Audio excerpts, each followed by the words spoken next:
The next one is from INCLINE, bruh. And he asks, why don't you want to be referred to as a Kaafir? And in brackets it says, is it because it's associated with hellfire? In which case, then you should become a Muslim. And then he goes on to say, it seems you want to take the good from Islam and leave what you don't like. 100%. Yeah, I take all the good from Islam and I can't take anything else because I'm a Rasta man all my God, so I can't take no bad. Yeah. Okay. But yeah, the Kaafir thing, someone tried to call me a Kaafir, you get me? And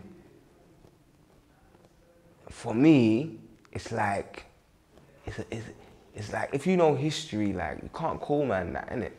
If you know what man's on, like man's so spiritual and on this thing, like a lot of Muslims, yeah, like they'll tell man, like Ras, you're more Muslim than Muslims.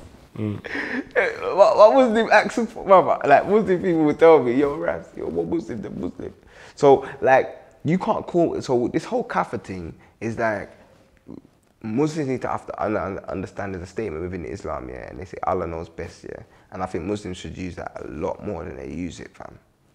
You know what I'm saying? Because you don't know who's a Kaafir. You get Muslims saying this one's not a Muslim. You can't tell a man he's not a Muslim. What the hell is wrong with you? You know what I'm saying? So, like, you got people making these judgmental statements, but Allah knows best, innit? The Most High knows best. Leave that out, man. You know what I'm saying? So, and the hellfire thing, there'll be no hellfire for me. It doesn't even exist in the way you think it exists.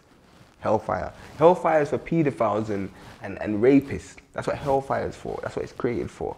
You understand? Because they're going to sow what they reap. So a pedophile made someone burn their whole life. You get slave masters. People burn their whole life. So then they're going to go into an eternal hellfire.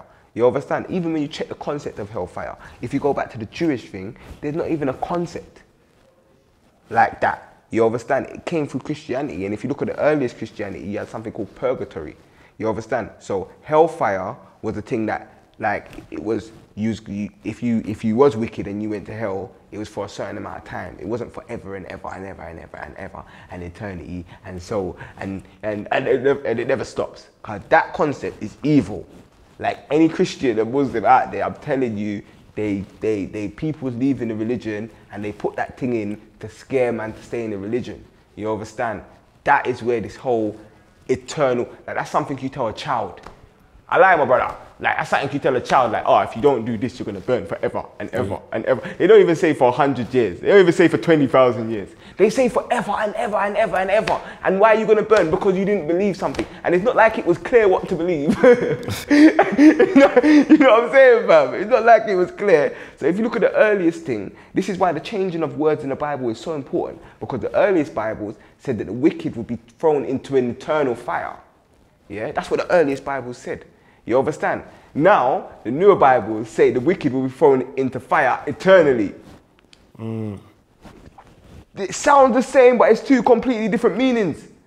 Because one is saying that the actual fire is eternal, but it's not saying the time in the fire is eternal. You understand? And the other now is saying that you're actually going to be in the fire forever. So this is where changing of the Bible has really affected, you know, people's interpretations of the Bible. And I feel like that's deliberate. Yeah. All right, cool.